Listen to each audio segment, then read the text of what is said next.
बिस्मिल्लाहिर्रहमानिर्रहीम। अस्सलाम वालेकुम। उम्मीद है देखने वाले सुनने वाले सब खैरियत से होंगे। अल्लाह ताला आप सबको अपने हिफ्ज़ ईमान में रखे, आमीन। आज मैं बना रही हूँ आलू के मज़े के पराठे। आप सोच रहे हैं कि इसमें कौन सी नई बात है, वो तो हम बनाते हैं। जी बिल्कुल बनाते हैं, लेकिन मैं बना रही हूँ कुछ डिफरेंट स्टाइल से, तो आप भी इस तरह से ज़रूर ट्राई कीजिएगा। बहुत ही मज़े के बनते हैं आलू के पराठे। तो चलते हैं हम अपनी रेसिपी की तरफ। बिस्मिल्लाहिर्रहमानिर्रहीम। अच्छा जी, यहाँ एक बाउल में मैंने लिया है 1 प्याली आटा। आम गंदम का आटा है जो घरों में हमारे मौजूद होता है। और इसमें मैंने डाला है 1-2 चुटकी नमक। और अब मैं इसमें पानी डालकर इसका बैटर रेडी कर लूँगी, जो कि बहुत ज़्यादा थिक भी नहीं होगा और बहुत ज़्यादा थिन भी नहीं होगा। अच्छा, थोड़ा थिक हो जाए ना तो उसमें हम पानी बाद में भी ऐड कर सकते हैं, और अगर बहुत ज़्यादा पतला हो गया ना तो फिर उसको मुश्किल हो जाएगा मैनेज करना। अब यहाँ देखें बैटर रेडी कर चुकी हूँ। कंसिस्टेंसी आप इसकी चेक कर लें कैसी है।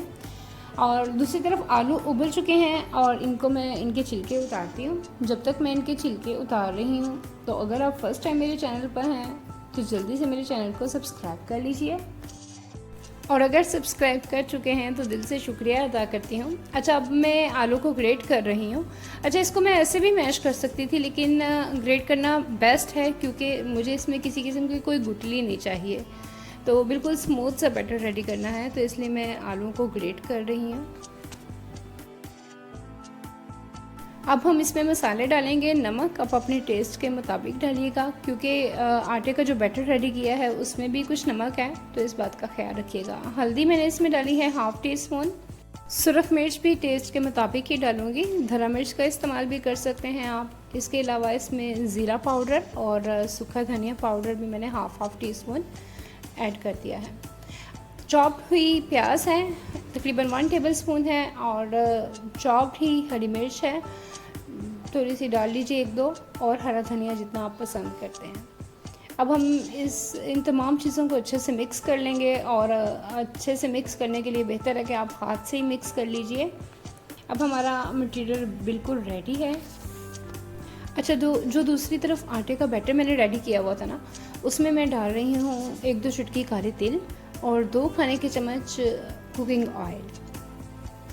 और अब जो आलू हमने रेडी किए हैं वो मैं इसमें ऐड कर रही हूँ। एकदम से सारे बिल्कुल भी नहीं डालने, इसको स्लोली थोड़े से डालेंगे और इसको अच्छे से मिक्स करेंगे। अगर ज़रूरत महसूस हो कि हम मज़ीद इसमें आलू ऐड करें, तो फिर हम इसमें आलू और ऐड करेंगे। और आलू ऐड करने के बाद इसे अच्छे से मिक्स कर लीजिए। बिल्कुल इस तरह से इसकी कंसिस्टेंसी होनी चाहिए, आप देख रहे हैं। दूसरी तरफ तवा मैंने गर्म होने रख दिया है, बहुत ज़्यादा हाई फ्लेम पर नहीं, लो फ्लेम पर। इसे अच्छे से ग्रीस कर लेना है। और अब इस बैटर को तवा पे डालकर इसको इसी चम्मच से हम अच्छे से राउंड में फैला देंगे। अच्छा, कोई मसला नहीं, अगर एग्जैक्ट राउंड शेप नहीं होती है तो फिर भी कोई बात नहीं, लेकिन बहुत अच्छे से राउंड शेप हो जाएगी इसकी। और जैसे ही एक साइड से खुश्क होना शुरू हो, तो इसके पहले किनारों को आप उखेड़ लीजिए तवे से कि कहीं चिपके ना हो, और उसके बाद आप इसकी साइड पलट दीजिए। और साइड पलटने के बाद कुछ देर दूसरी तरफ से पकने दीजिए इसी तरह से, और फिर दोबारा से इसकी साइड आप पलट देंगे। अब इस साइड से इसे घी से या ऑयल से थोड़ा सा ग्रीस कर लीजिए। बहुत ज़्यादा ऑयल घी लगाने की ज़रूरत नहीं है, क्योंकि हम इसमें ऑलरेडी ऑयल ऐड कर चुके हैं। तो जनाब, बहुत ही मज़े के आलू के पराठे अब हमारे रेडी हो चुके हैं। आपको मेरी ये आलू के पराठे की रेसिपी कैसी लगी मुझे कमेंट्स में ज़रूर बताइएगा। और अब दीजिए मुझे इजाज़त। दुआओं में याद रखिएगा, अपना ख्याल रखिएगा। अल्लाह हाफ़िज़। फिर मिलेंगे किसी नई रेसिपी के साथ।